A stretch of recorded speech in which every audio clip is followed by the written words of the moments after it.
Dennis and I have been doing a number of duo concerts across Canada over the last couple of years. They're not usually in saunas.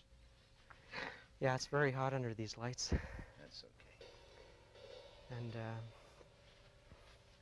I met Dennis about, I guess about 14 years ago in London. And we knew of each other for several years, but never played together. And in the interval, he went back to England. He's lived in Edmonton. Poland. He lived in Montreal for 14 years, did a lot of cabaret club drumming in Montreal. You played with people like Archie Shepp, Dizzy Gillespie, Marion Brown, James Jackie Moody, McLean, James Booker Moody. Little, Sol Yeager, Dick Worsted, all kinds of people. Yeah. Was that mostly as a result of these people coming into Montreal and playing in the club that No, some were in New York, Birdland, the old Metropole, Branca's up in Harlem, various places like that, some in Montreal. Did you have any trouble breaking into the like there's a black circle of musicians that I find that very few white musicians, say with the exception of people like Roswell Rudd, the trombonist, managed to sort of break into that. No, there was no problem in that respect. There is a problem like this in more recent years, but I've been out here a long, long time, which is impossible to disguise, and in the early days, it wasn't too hard to break in at all. There was no separation from their viewpoint. And of course, the older musicians such as Max Roach, Art Blakey, Dizzy Gillespie, Kenny Clarke back in the old days were very well world-traveled and quite open. Yes. Later years, with the arisal of Black Panther and movements and Afro haircuts and various things, the whole situation changed. For example, I lived up in Harlem, New York many years ago. I don't know if I'd be that brave anymore. Yeah. But I had no problem, no. What do you think was the earliest period that you started playing, say, in terms of a more freer kind of music? Well, I was getting in trouble for doing that back in 1953. Back in 53? Mm-hmm. Because my instincts led me in that direction. Where were you then? Where were you living? 53, 54, in Montreal. And it was more required, like mainstream jazz, very much bebop to modern oriented. A lot of Afro-Cuban and African at that time too. And since the later avant-garde drummers incorporated African and Indian drumming, and I was already doing it, I incorporated it then in a jazz sense. And a few of the more advanced thinking people went along with it, and a lot of the others wondered why you did just play the straight, simple things. But I found them too simple. Yeah. And I said my mind led me in other directions. Yeah.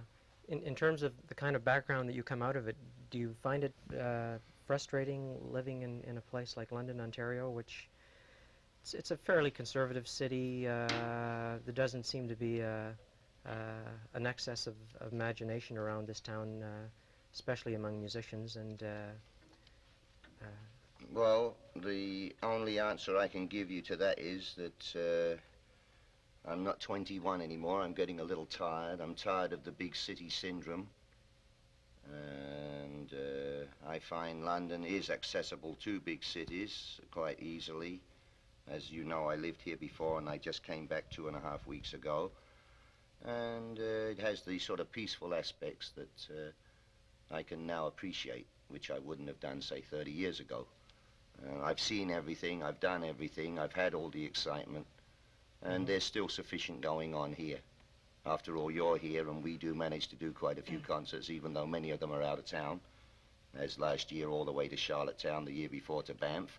But there are other people that are trying in a more mainstream field, and then, of course, since I'm still trying to make music a professional venture, as I've always done, then I do other things, such as playing with the Canadian Legion Band, which I've just been reinstated with, or playing, let's say, 401 Plaza with the Rod Shadbolt's Glenn Miller Band, and various commercial jobs, or Oktoberfest or whatever.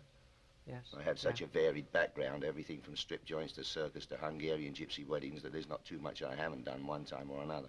So I'm happy as long as I get the little icing on the cake, such as situations like today. Yes.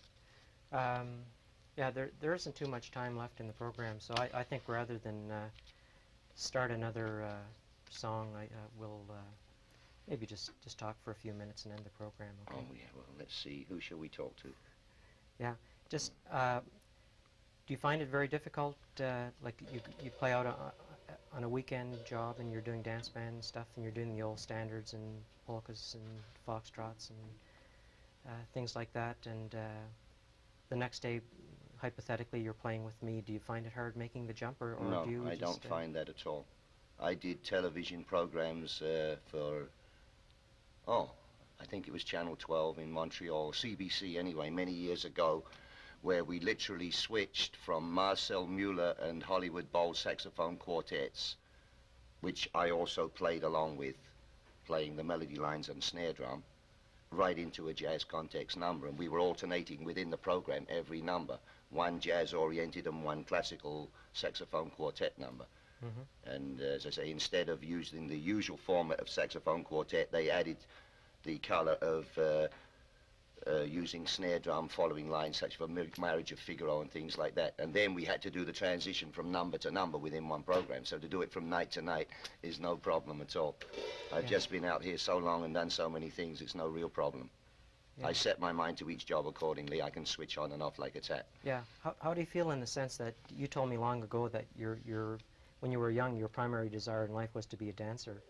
The fact that you turned out being a jazz drummer, how did... Well, yes, this is very true. I did want to be a dancer in traditional Piscean style, as Nijinsky was, of course, Piscean. Nureyev, who defected from Bolshoi Ballet and teamed up with Margot Fonteyn, whom I once met in England, is a Pisces with a moon in Libra like myself, as was Chopin and a few other heavy people. But I have problems with one leg, so I had to forget that, and I did a reverse of the Buddy Rich syndrome. Buddy Rich is a great big band swing drummer who can also tap dance very well. Mm-hmm. And so it's sort of an interchangeable thing because of the rhythmic aspects and also the sort of fluid, flexible movement that is required, at least in what we're doing. Yeah, well, I sometimes get the feeling that you wanted to Oktoberfest. stop drumming and just get up and dance anyway. You know, Yes, but... because I almost never know what you're going to be doing anyway. Well, I never do either anyhow. Yeah. That's the whole beauty of the I would thing. just like to say that the program is coming to an end. This has been Pocket Music with Dennis Brown on drums and myself, Eric Stach, on alto and soprano saxophone.